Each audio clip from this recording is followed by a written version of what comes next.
Hey, I'm so glad you're here. Welcome to the 101st interview on this podcast. I'm your host, Esther from Switzerland, author of Living Without Fear and co-creator of the Amazon bestseller Inspired Journeys. You might be needing a moment to pause, to breathe, to feel seen. Whatever brought you here, we are honored to be with you. And if today's interview speaks to you or brings someone to mind, please pass it on. Let's keep spreading light. And I'm so excited to introduce you to Brent Bruning from Switzerland. He has already analyzed more than 26,000 hands in over 50 countries, hands from leaders, artists, and entrepreneurs from all over the world. Brent is a professional hand analyst who looks at how fear, shame, and the survival strategies we pick up early in life shape our nervous system and how they can quietly limit how we show up and express ourselves. He helps people gently dissolve fear-based patterns and reconnect with clarity, resilience, and an inner sense of direction. Welcome to the show, dear Brent.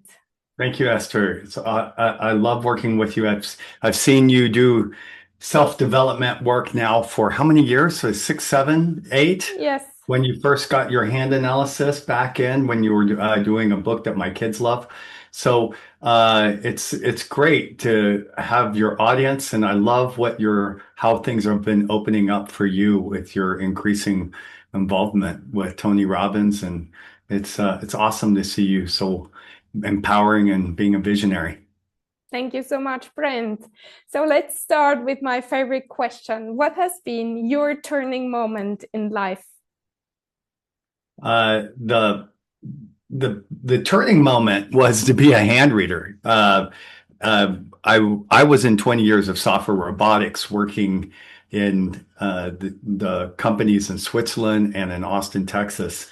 And I knew when I had my hand read back in 2007 that there was a systematic way in which you could understand your nervous system and what you're here to do, like neurologically, what you seem to be amazing at.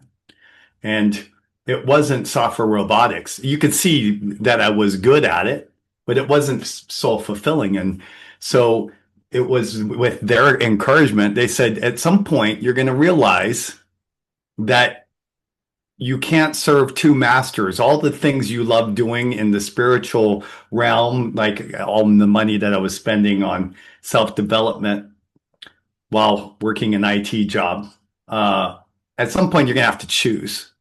And you're going to have to go fully into that world. And it's going to be risky because there's no real, for what we see for you, there's not really anyone doing it in the world. So it's going to be like asking you to go and be a B-52 bomber in World War II, knowing that 90% of the people aren't going to come back. And that's what you're meant to do, and you should do it and figure it out. Just be one of those people that comes back. So that transition was very hard for me. It was very anxiety driven because I, had a job.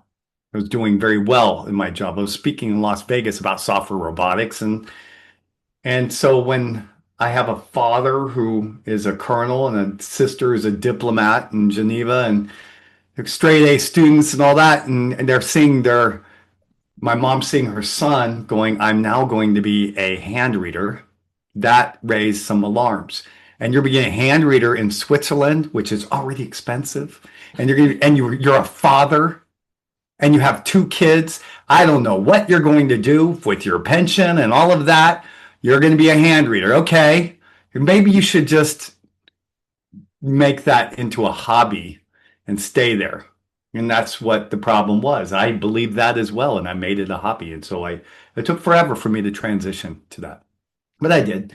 And thanks to having some savings and going through a period of unemployment, I finally said, let's do this. And I got into full operation, believing that I now am good enough to read people. So And yeah, that was my transition. what's written in your hands besides? Well, if you're listening, I have to explain what I'm saying here a little bit. Try to understand that when you're at 7 weeks as a fetus, when your soul comes into your body, or if you're a scientist, you would say your heart is beating now for the first time, and an electromagnetic signal is going out to the rest of your body. Your hands are really, really tiny because you're really tiny at 7 weeks, and they're just water, essentially. You're a water being even more than you are now. So any electric signal it comes out and it expresses a biological destiny. This is proven by twins separated from birth. They didn't even know they had a twin, and they have these patterns that they seem to be neurologically turned on with. And that those patterns that the heart goes and expresses into with the brain and the limbic brain at that time, which is all you have. You don't have a prefrontal cortex. The limbic brain saying, I want this particular area of life. And it goes out into the hand and it makes a preference between each of these areas. Maybe you weren't maybe a world success. And you end up getting a big amount of stem cells in that area, big ball. It's called a volar pad. It looks like a surgical glove that somebody went.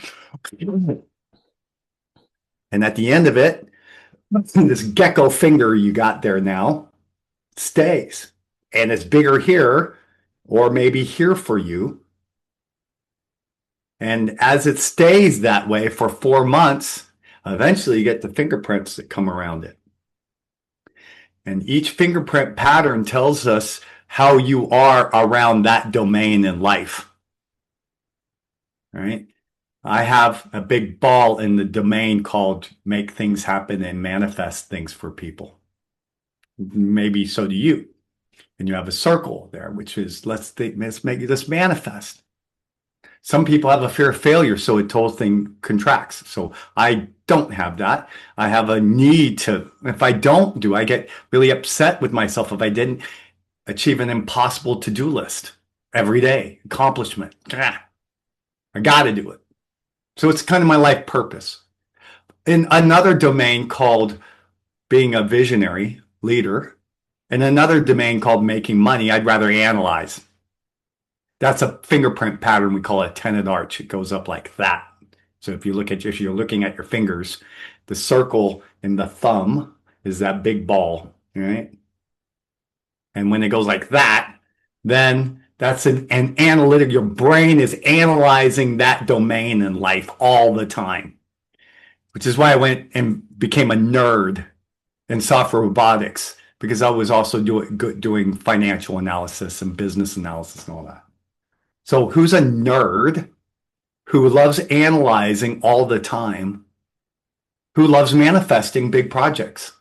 And so it's not a big transition for me to go from building up big programs for UBS to suddenly building up people's life and not helping them understand their nervous system and how it functions so that they can operate in the domain of their zone of genius. So that's what my fingerprints say. World success, wisdom leader, hopefully, and empowering people to understand their design.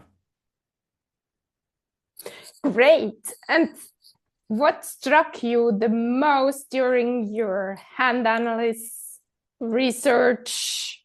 What can you give some examples from people?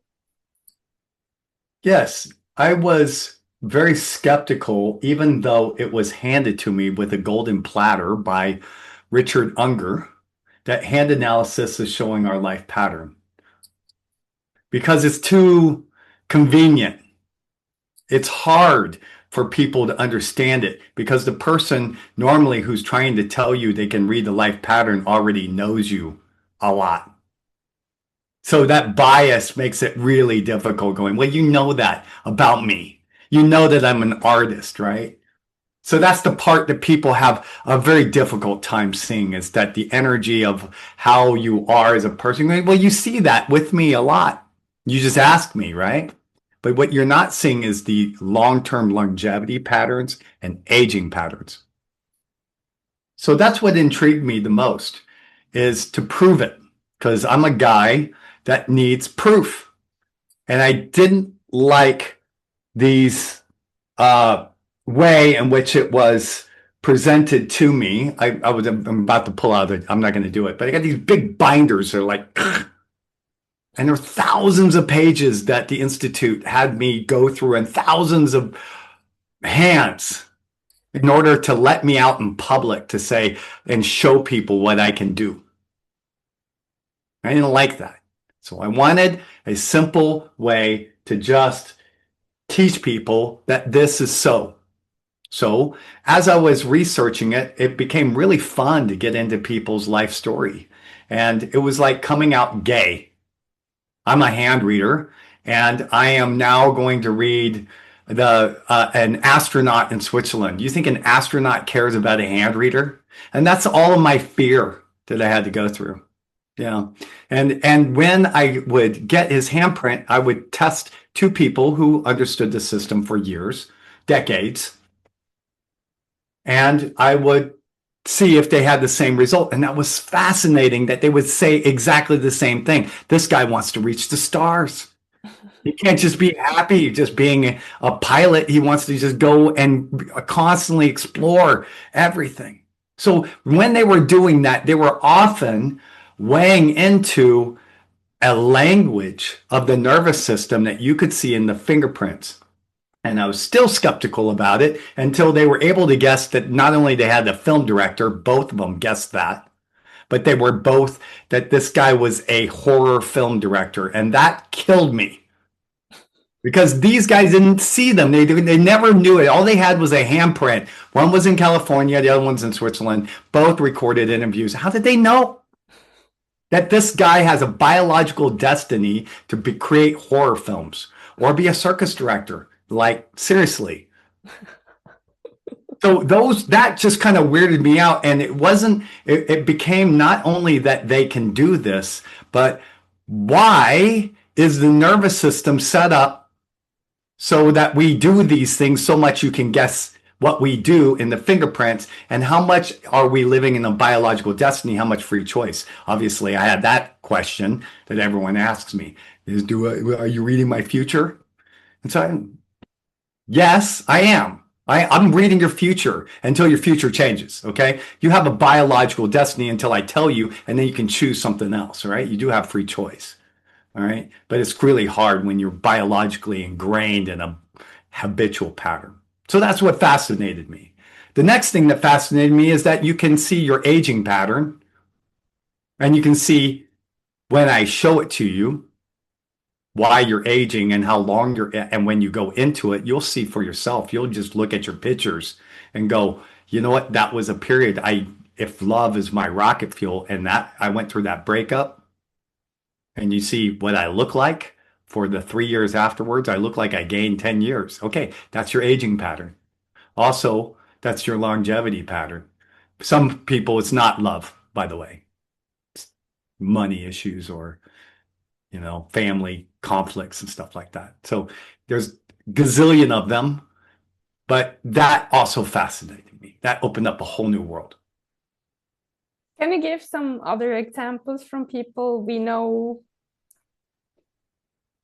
Of hands I've read? Yes. Of people that you know? We know, or... Okay, let's see. Early on, I read Tony Robbins' hands. I jumped up on stage because I was signing up for one of his programs, and he happened to be just walking around with a security guard on his back, shaking hands, thanking the people that have just signed up. And as he did, I grabbed his hand and I said, "You have a simian crease. You have a headline and lifeline, or headline and the head and the heart line, these two lines that come up here, the way you think and what your emotions, they all get interwoven because they grew at the same time, called the simian crease. It makes you radical. May I look at your fingerprints? Why, sure. And so I'm sitting there and I've got an entire audience of 5,000 people and they're seeing me for 5 minutes. It was amazing. I know the pressure, but I had the eyes of all 5,000 people while I'm telling, including the security guard getting increasingly nervous. And I was telling them, wow, you've got a need to serve. You have all these, if you imagine, I told you I had a circle in one area, which was a bullseye of neurology that says, go do that. What happens if you have four? And you got to go do all four for you to be happy. It doesn't make you a better person. It just makes you a more obsessive compulsive person. And you can't relax because you can't just sit there and read a book from Friday to Sunday. You got to do four things all the time for you to get your dopamine. And Tony, I saw arguably 7. And I also saw areas in him around trust, around value that did not grow very well, that created an insecurity pattern of not feeling valued in a relationship, as also dealing with trust issues and being blind to sometimes the truth. So that was something that I could see and contribute, and seeing his need for contribution. It was awesome. It was great. And when I saw him, when I did the fire walk a couple years later, he remembered me. It was like, "Hi, how are you?" It was great. It was wonderful. I know he's got thousands of people, so it really makes a difference because when I read your hands, I'm reading your life pattern so personal that this conversation sticks for the rest of your life. I loved reading Eminem. With being backstage and holding up him from performing in front of 50,000 people at the Reading Festival because I'm inking up his hands in front of a very nervous staff going, "What are you doing? He's due out now." And I was going, "What are you doing? You're supposed to be out. Why are you with me?" I can't believe God has given me this blessing to be able to, who has time to have your hand read when you have that responsibility? And he had just cut out BBC, right? He said, "You guys can't film." So why would he care about a hand reader? But that's the privilege. It's like God has given me some access to people. And when I read his hands, I asked him what his biggest strength was, and he said, "Well, my middle finger." Such a funny thing that he would say. And I could see his entire pattern of needing to be an artist in his ring finger because he has a circle there, both of them. And I could also see his wrestling with self-esteem and not feeling good enough by this contraction in his index finger that creates a long-term pattern or a thinking pattern of shame and having to prove yourself all the time in every relationship that he's been in every song, pretty much, or rap song that it's all about, I am good enough in a relationship. And it's because in his fingerprints, it says that I'm trying to find I'm good enough in this lifetime in a relationship. So that's the beauty of this. I love that. Ben Stiller. I've read a lot of celebrities' hands. In fact, I have a book of all the people that I've got, Beyonce and all of those people. And that's the illustration that we all are in kind of different, inspiring paths. But the more your hand looks like Beyonce, I bet the more your life is going to look like Beyonce's. And what is interesting, and I learned that only recently, that the lines change, because you read my hands 2 weeks ago, I think, and you compared it to the 6 years back, and you said, "Oh, there are some lines which disappeared because I was working on some issues." Right? How does this work? Yeah, so why is that? So this is the most phenomenal aspect of this work. It's that people, in fact, I love reading hands, okay? But 90% of my work and 90% of my time is not reading hands, even though I love it. 90% of my time is showing people that after they understand the blueprint and the hand analysis, how they can evolve out or through that blueprint, because that's what I've been doing for 10 years since 2007 is interviewing people. How did you get to be that when you were that? Right? How many people dreamed to be a rap star but never did? But something in Eminem got that chance. But it wasn't just chance, it was a biological destiny too. Like he was able to go into his self-esteem pattern and make it something as a gift, of pain, his purpose. When somebody is able to fully understand the negative patterns that I see broadcast in their hands, I'll give you an example. Most people have these lines that come across here. I don't have them because I've resolved them, but you have these, a lot of people have these stress factors. You can look at them, they can be very minor. Can you say it, because we have listeners, not only people who watch? Which lines are you talking about? So if you look at your thumb and index finger where you hold the hammer, that is the part of you that produces norepinephrine and cortisol and adrenaline that is broadcast into the sympathetic nervous system, that is taking the blood flow into your muscles, that is causing you to confront and engage. The thumb is the reason why we have rockets in space, if you're an anthropologist. So it's our willpower, our drive.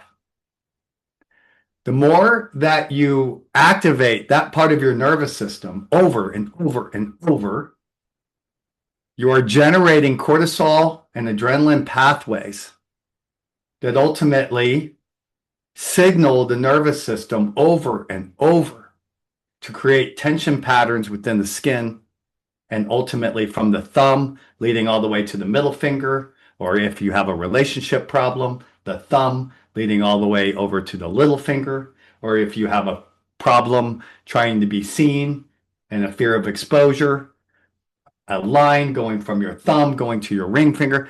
Those things, or you're going through a divorce, as you are stuck in a stress pattern, you get these horizontal lines. As you learn what it is and you understand the emotion around it, the amygdala stops tagging it as a threat, and it begins to finish its processing. And now that you've said what is unsaid, which is largely going, well, I thought I resolved that, but I guess I really have some feelings now that you mention about it. And you feel what you're feeling, it comes out on your face.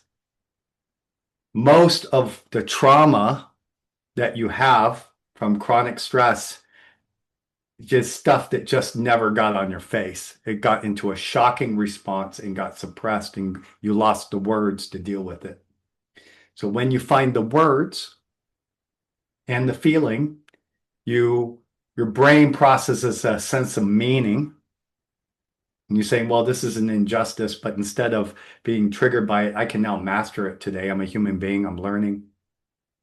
Then the amygdala in your brain no longer sees it as a threat.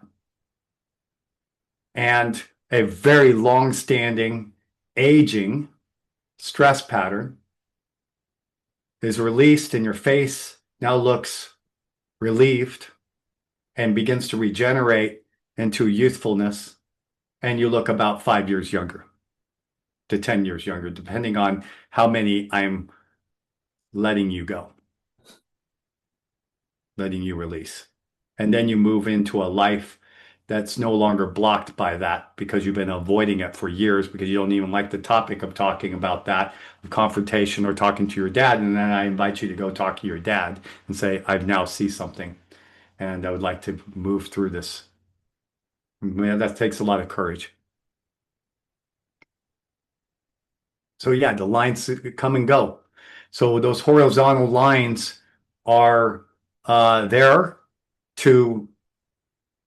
for your nervous system to keep the biological memory that you have unfinished business, in the same way that when you have 10 things, you put 9 of them on the back burner. Where do you think those memories and the feelings of those memories go?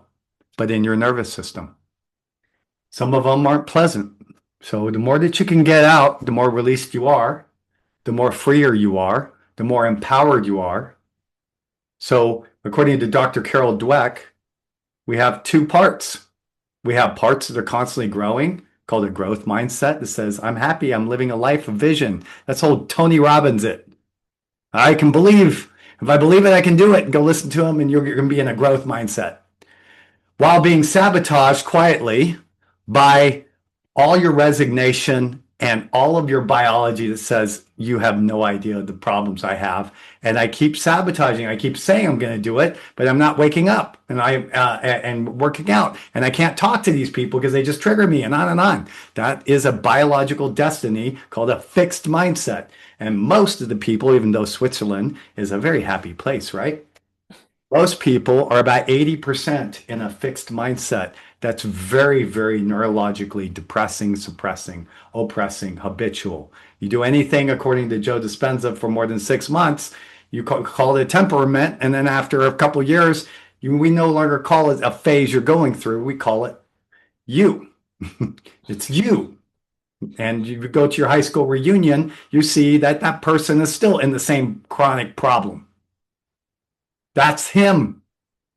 So being able to understand that problem and being able to release it and understand that that's an area that requires both a release and growth.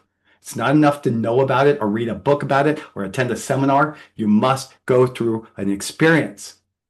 And that is the growth pattern that we see. We have a growth and a fixed. And I can get people down to a healthy 25% of the fixed pattern because I'm not going to get rid of pain and stress because we like it. But it should not be 70%. And to the people that do that, they tend to look increasingly more lively, and more happens in that year than it happened the 10 years before. And how can people change fast? That's what we all want. Mm-hmm. So it's done through compassion first, right? So what most people are doing vision boards, and I like the vision board. I've been honing this thing called a vision board for a while in order to find the right way to express your mind, body, and spirit and soul in those 4 areas. But I don't get people to do a vision board first because it's going to be hit with a lot of resignation and incongruent energy within your nervous system going, yeah, I'd love to be able to, have 10 clients, but I also need to call them. And I don't like that aspect, but I'll just match the law of attraction of 10 clients. That's what a vision board does, but it doesn't allow you to get operationally effective. So you have to deal with your stuff. So the way that I do it is it's called a shift. And I help you understand first all the times that you were awesome in your health, in your relationships, even though he cheated on you, in your career, even though they fired you, even though you're learning, even though you don't play the piano anymore. So you understand first that you can grow in these areas. Maybe you don't want to grow in algebra today, but you have grown in algebra, right? So I have to first help you understand that you have a mindset that is growing if you just honor it and get out of the way. The second is I need to help you understand the inherited destiny that you are carrying from your ancestors. When I'm reading your fingerprints, recall that I said they happen at 7 weeks and they create a pattern that says I'm not enough, for example, in a relationship. Most people try to do inner child work and they go, well, I just remember how I was in 3rd grade and I remember and I healed that person. Not a chance. Sorry, it doesn't work that way. It helps. I'm guarantee you it helps. I'm not dismissing family constellation, all that. That's really important. But you've only gone 50% of the way. The the What's the history. 50%? The other one? The other 50 is what happened when you were in the womb and what happened in the 3 generations before you.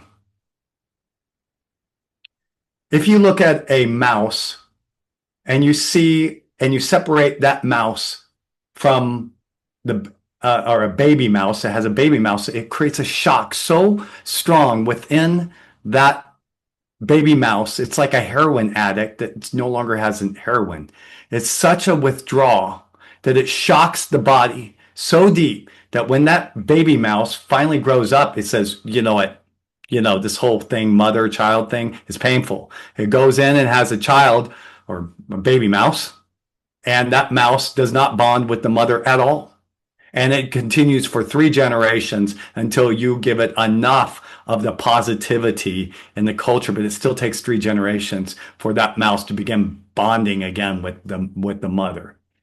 You have a whole history of shocking moments, whether your grandparents had their chicken farm burned down and now they have to figure out how to feed 5 kids, or World War II. Those things are stored as shocking moments within the time when you were still in your grandmother as an egg, and your mother and your mother. And that just somehow that gets biologically carried out through both the sperm and through the egg. And they carry these signals that are still survival signals.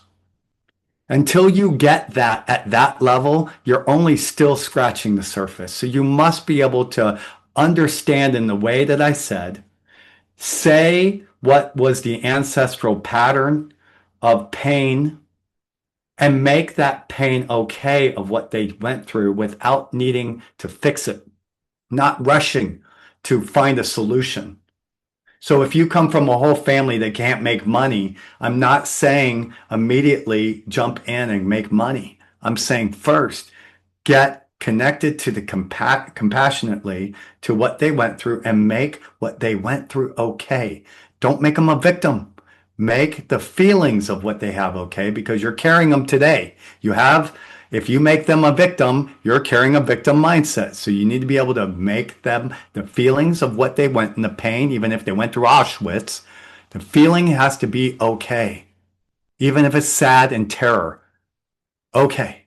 And then understand what was the need that was met and honor that need. That is a whole shadow board. And they're literally putting pictures of everything, of their grandparents and everything for half the board.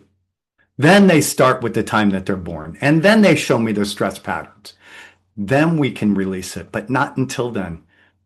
Because trying to release you from a stress pattern you were born with while you're doing inner child work about what happened is only showing that you have healed a representation or the reaction of a pattern, but not the root cause. And you need to honor that cause. Those feelings, or that amygdala that you have is going to be there tomorrow, still trying to tell you it's dangerous out there with money. And so out of that, you need to retrain it going, I get it's dangerous, but it's not really as dangerous as Auschwitz anymore. Okay. So can we just chill out? And then that gives you the meaning of your life to now create a vision board that you have earned from honoring the needs. So it's not just a bunch of law of attraction stuff. It's a generational process that you're going through that finally says, I'm now ready to meet these needs. And if you feel like you have really earned it, then if you desire it enough, it will come naturally. How many generations are you going back normally? 3. If you can go 3, awesome. Some people don't even know their father, so they just have to locate it and going, well, as far as I know, they were in Czechoslovakia and he was a bartender. That's all I got. Okay. So you do the best what you can. Very interesting. And what would you tell our audience, our listeners, how to get away from this fear-based being to a more loving and trusting being? So great question. It's a complex answer. First off, knowing my fear pattern did not help necessarily at first when I understood it. It helped me judge everybody. It helped me judge my wife a lot better because I was judging her because I could see her in her fingerprints and she's just running the same fear pattern that I see. That does not make it easier. In fact, being a hand reader is really tough because you're seeing the pattern and you get so judgmental going, guys, I've just told you, just knock it off, right? So, but the mental never shifts anybody. So to move fully through the fear pattern is a place of courage. So I ask people to go on a hero's journey, right? Follow what is Joseph Campbell did, who surveyed 2,000 cultures, and he's hero with 1,000 faces. And he said, look, every culture has an initiation. Are you ready for an initiation today? So once you understand what your avoidance pattern is in your fingerprints, does that mean that you're going to stop avoiding it? No, you just understand you avoid it. You're still going to avoid it. So what you do in order to break through your avoidance pattern I had an avoidance pattern of being a hand reader. Okay. I had an avoidance pattern working with people and sending them an invoice. I thought that was the most terrifying thing is I could talk, but asking them now, can you pay? That's right in my fingerprints, and telling me that I have that makes it worse. So what causes people to make the breakthrough is compassionately looking into the fear and listening in the same way to the fear, making the fear okay. Thank you for sharing. And we got work to do. We have to be masters now. We're not going to be victims of it. So as a master, I have taxes to do. Master them. Grow up through that pain. So in the hero's journey, once I identify your pattern, you come up with a vision, and you're going to also see all the things you're going to avoid that you don't want to do, but you're going to have to do if you're going to get that vision. It's Achilles' heel until you don't. And you'll be only able to manifest a nickel's worth of manifestation until you deal with that fear. So in order to do that, you create a vision of you creating mastery over that fear, and I make you accountable to it. So first, we get you good in your body. We make sure that you are operating the highest amount of dopamine, serotonin, oxytocin. We make sure that you are neurologically in abundance.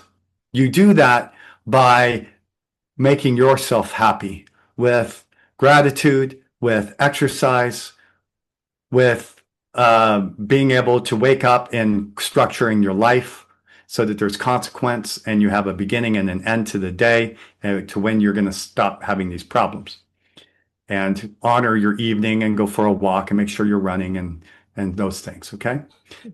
Then you go into the relationship and you have crucial conversations with people that you don't want to have, but you know you need to have. And as you do, that's called the trial period of Joseph Campbell's hero's journey. And you begin to reinvent your life. And each trial that you go through, you're like, actually, I feel so relieved. I see, as I lead this group of people, of heroes, when somebody has done that, because they show up on our Zoom session as bright as a daisy after they've done it. So neurologically, it is an incredible, healthy, happy place. And afterwards, I see them manifest their dreams. And all the people that hem and haw not having a conversation with somebody that they're shut down with, or going into an area they have shut down, no progress. So you got to be able to face it with kindness, and we can do it in stages. So you go through it, and then you do baby steps, and then you face the fear, and you keep going. And you make sure you're doing at least an hour of eating that frog every day. And doing that every day begins to open up that area, so it's no longer an avoidance pattern. I'm not shy to say that I'm an internationally successful hand reader. But I had to go through a hell of a lot of fear to be that place. I had to go through an addiction pattern of self-soothing myself with whiskey because it works. It's like, ah, great, I just have a whiskey. It doesn't work after a while because that basketball keeps dropping. But it worked. It worked to be able to handle the bills. It just made me terrible in my energy the next day and the next day after that. So I was like, okay, well, that's not going to work. So I had to face that anxiety and I had to own it. But the thing is, the more that you're able to go in gratitude and then build evidence with pictures and build up a photo album of the month of all the things that you have accomplished, what it does is it reinforces the neural pathways of agency and mastery so that when the opportunity to come to avoid that same thing comes, you don't go into what is called the low road of anxiety. You go into the high road of mastery. And that's what I'm training. Confidence. Beautiful, Brent. What are your parting words for our audience? Well, if you're interested in getting a hand analysis, go to www.thepowerinyourhands.com. You'll see it's all neurological. So if your skeptical mind wants to read about it, read my page and book a hand reading session. And in that, I'll give you an hour and a half plus leave you with a diagram. I'll ask you to send photos of your hands out in the sun where I can see your fingerprints clearly because we don't need handprint paper anymore. iPhones do great jobs. So you just say, give me a few close-ups of your fingers and the full shape of your hand and your face. So I can show you what your face looks like after I make an hour and a half worth of progress, just to give you a sense of what I can do. And then if your face starts to change and you understand that you have only scratched the surface, try the shift. And then the shift is 1,500. And yes, I've earned that 1,500 and you will see where that 1,500 goes because you're investing probably in 1,500 and other things. And those things will not shift your life, but they're really fun, aren't they? You know, all those Mind Valley classes, they're great. And they're really improving and making you a better at whatever you're going to do. And one day you're going to be ready for it, but it doesn't shift your life pattern. So when you're ready to evolve faster, do the shift. And then do the hero's journey if you're ready to have me with a kicking your ass for 3 months going, go do it. You're amazing. You're just amazing. You don't understand your potential, 10 extra stuff. That's the hero's journey. Wonderful, Brent. So thank you so much for sharing just a little bit. I think we scratched the surface only, but we could go on talking for hours about all these hands and shifts. But thank you so much.